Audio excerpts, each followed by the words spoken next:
कल जो honourable supreme court ने जो हेयरिंग हुई 370 के बारे में, और उसमें जो उन्होंने ये फैसला किया कि जो सरकार ने गवर्नमेंट ऑफ इंडिया की तरफ से जो लेटेस्ट एफिडेविट दिया गया और जिसमें 370 हटाने का जवाब देने की कोशिश की गई, और जो सुप्रीम कोर्ट ने कहा हम इसको कंसिडर नहीं करेंगे, उससे कहीं ना कहीं पीडीपी का जो हमारा ये स्टैंड है कि बीजेपी के पास 370 को ख़त्म करने के लिए कोई जवाब नहीं, कोई आईनी जवाब नहीं है,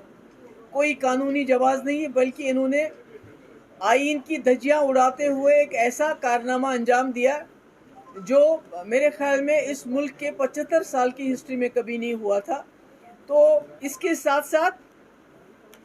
उनका ये दलील देना कि 370 को ख़त्म करने के बाद जम्मू कश्मीर में हालात ठीक हो गए, ये बिल्कुल ऐसा है कि जब कोई गुंडा, कोई बदमाश किसी घर में घुस के वहाँ के लोगों की पिटाई करे, आबरूरेज़ी करे, उनको धमकाए और उसके बाद बोले कि घर में सब कुछ ठीक ठाक हो गया क्योंकि अब घर में आवाज़ नहीं आ रही, शोर नहीं हो रहा है, झगड़ा नहीं हो रहा है। बिल्कुल वही हाल उन्होंने जम्मू कश्मीर का किया है। जम्मू कश्मीर में इसको एक खुली जेल में तब्दील किया गया है, जहाँ पर आम इंसान की बात तो दूर, जो यहाँ के जर्नलिस्ट हैं, मीडिया के लोग हैं, उनको न सिर्फ धमकाया जाता है बल्कि कईयों को यूएपी के अंदर जेल में डाल दिया गया क्योंकि वो अपना फ़र्ज़ अंजाम देते थे। वो मरकज़ी सरकार को आईना दिखाते थे कि जम्मू कश्मीर के हालात क्या हैं। और हमारे इसके अलावा हमारे हज़ारों की तादाद में हमारे लोग जेलों में हैं, जिनमें नौजवानों की बहुत बड़ी तादाद के अलावा हमारे जो मजहबी रहनुमा हैं, जिनका मैं कई बार नाम ले चुकी हूँ, बार बार नाम लेने की ज़रूरत नहीं है, जिनको इस वक्त जम्मू के जेल में रखा गया है, जहाँ उनकी जो उनकी उम्र की वजह से और गर्मी की वजह से उनकी तबीयत भी ख़राब हो रही है। और ये सब जो लड़के हैं जिसमें जवान हैं, जम्मू कश्मीर के जेलों के अंदर, जम्मू कश्मीर के जेलों के बाहर हैं, कोई इनका ट्रायल नहीं हो रहा है, कोई कानूनी कार्रवाई नहीं हो रही है, कोई इनकी ज़मानत नहीं हो रही है, बल्कि अगर कोई जाता भी है बड़ी मुश्किल से वहाँ पहुँच जाता है, चाहे हरियाणा हो, चाहे राजस्थान हो, चाहे यूपी हो, तो वहाँ उनको मुलाकात भी नहीं होती है उनकी, और उनके पास कोई ऐसे वसाइल नहीं है। तो ऐसे में ये कहना कि जम्मू कश्मीर में सब कुछ ठीक ठाक है, जम्मू कश्मीर को जिन हालात से इस वक्त गुजरना पड़ता है, आप अखबार खोलिए, एनआईए का रेड, ईडी का रेड, एसआईए का रेड, एसयूआई का रेड, इसके बगैर तो कोई डेवलपमेंट हमें नज़र नहीं आती है। रोज़ छापे पड़ते हैं। तो इतना जुल्म जबर करने के बावजूद सुप्रीम कोर्ट को ये बावर कराने की कोशिश की गई कि 370 के बाद हमने यहाँ सब कुछ ठीक ठाक किया। और मुझे उम्मीद है कि जो हमारे जस्टिस चंद्रचूड़ साहब, चीफ जस्टिस चंद्रचूड़ साहब, और उनके साथ जो 200 जज लाए गए, वो भी इसी मकसद से लाए गए यहाँ, ताकि उनको ये दिखाया जाए कि जम्मू कश्मीर में जो कब्रिस्तान की खामोशी है, उनको ये बताया जाए यहाँ सब कुछ ठीक ठाक है। मगर मुझे उम्मीद है कि ये तमाम जज साहिबान बहुत ही दानिशमंद लोग होते हैं, ये लोगों की तकदीरों का फ़ैसला करते हैं। उन्होंने देखा होगा कि पर्दे के पीछे क्या है, जम्मू कश्मीर में असली हालात क्या हैं, किस तरह जो पिछले 4 साल में जब से हमारा केस सुप्रीम कोर्ट में है, उसकी परवाह न करते हुए किस तरह कई कानून लाए गए जिससे हमारी ज़मीनें, हमारी नौकरियां, हमारे वसाइल की लूट मची हुई है। हालांकि कानून ये कहता है कि जब भी कोई केस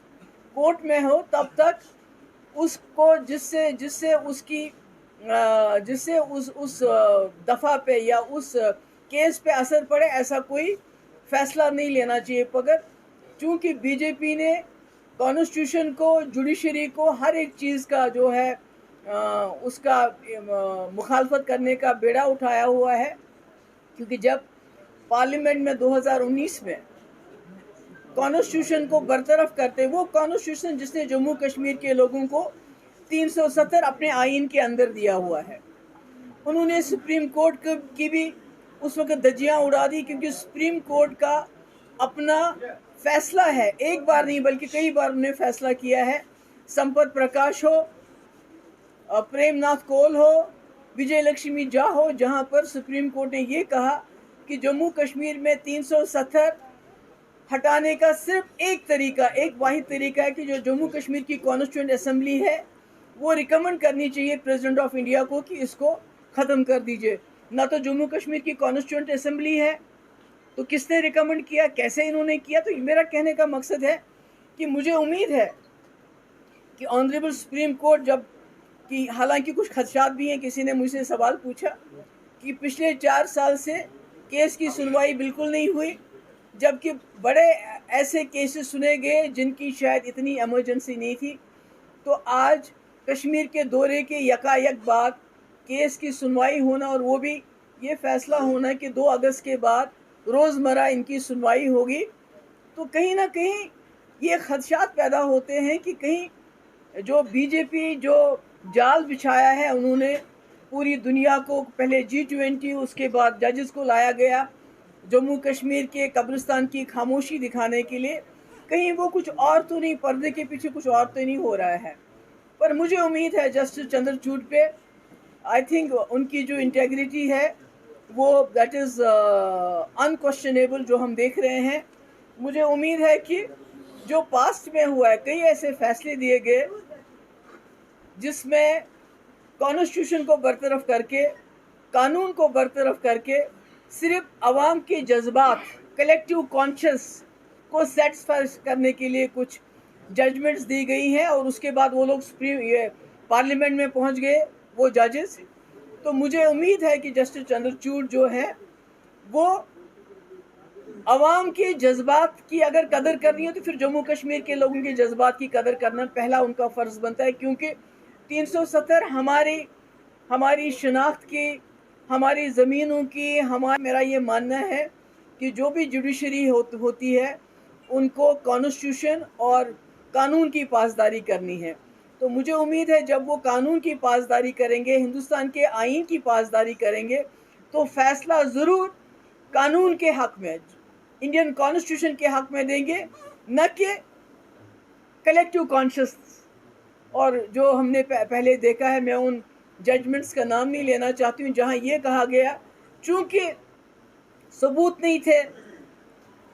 कोई कानून नहीं था, मगर ये कहा गया क्योंकि लोगों की कलेक्टिव कॉन्शियसनेस को सेटिस्फाई करना है इसलिए हम ये फ़ैसला देते हैं। मुझे उम्मीद है इस बार ऐसा कुछ नहीं होगा, बल्कि जो फ़ैसला होगा वो हिंदुस्तान के, और हम जम्मू कश्मीर के लोग कुछ नहीं चाहते हैं। हम चाहते हैं कि हिंदुस्तान के आईन के मुताबिक, जिस आईन ने हमें 370 दिया था, हमें गारंटी दी थी एक मुस्लिम मेजॉरिटी स्टेट होते हुए कि आपकी जो शनाख्त है, चाहे वो डोगरा है, चाहे कश्मीरी है, चाहे लद्दाख का बुद्धिस्ट है, उसकी शनाख्त को बचाने के लिए हम आपको कुछ सेफ गार्ड्स दे रहे हैं, कुछ गारंटीज़ दे रहे हैं। तो जिस तरह बीजेपी ने उन गारंटीज़ को हटा दिया, कॉन्स्टिट्यूशन को सबवर्ट किया, मुझे उम्मीद है कि जो इस वक्त जो अब हमारी कॉन्स्टिट्यूशन बेंच जो हमारे केस को सुनने जा रहा है वो कॉन्स्टिट्यूशन के साथ इंसाफ करेंगे। Thank you so much. लगता है जब तक जम्मू कश्मीर की कॉन्स्टिट्यूएंट असेंबली इसको रिकमेंड ना करे प्रेसिडेंट को, तो टेम्पररी होने का सवाल ही पैदा नहीं होता है। खुद ही इसकी जो इफादियत है वो स्पेशल हो जाती है। And it can not be, it will not be, it should not be remove. ये मेरे अल्फाज नहीं है, ये उस वक्त सुप्रीम कोर्ट ने डिसीजन दिया है कि इसको जम्मू कश्मीर की कॉन्स्टिट्यूएंट असेंबली के अलावा कोई भी रिकमेंड नहीं कर सकता। अगर आप कहते हैं कि सत्यपाल मलिक जम्मू कश्मीर की कॉन्स्टिट्यूएंट असेंबली को रिप्लेस करता है तो वो हमारी गलती है, अगर हम ऐसा मानते हैं। तो बाकी जहाँ तक जतेंद्र सिंह जी का सवाल है, दूसरों का सवाल है, उनकी जवाजियत आपने देखा सुप्रीम कोर्ट में क्या थी कि 370 के बाद पथराव बंद हो गया। अगर पथराव बंद हो गया तो हमारे हज़ारों नौजवान क्यों हैं जेलों में, हमारे रिलीजियस लीडर क्यों हैं जेलों में, रोज़ हमारे यहाँ छापे क्यों पड़ते हैं, मॉनिटरिंग क्यों होती है, आपने इजराइल का पॉलिसी यहाँ क्यों अपनाई है, आप क्यों कहते हैं कि हम 5 मरला ज़मीन 2 लाख लोगों को देंगे, जबकि कुल 19,047 लोग यहाँ बेघर हैं। किनको दे रहे हैं आप ज़मीन, आप वोटर लिस्ट में सिचुएशन को लेके, तो फिर ये चोर दरवाज़ों से एंट्री क्यों। तो मेरा ख्याल है कि हम ऑनरेबल सुप्रीम कोर्ट पे छोड़ते हैं कि वो क्या इस मुल्क की कॉन्स्टिट्यूशन की पासदारी करेंगे या खुदा ना खास्ता कुछ आई डोंट नो।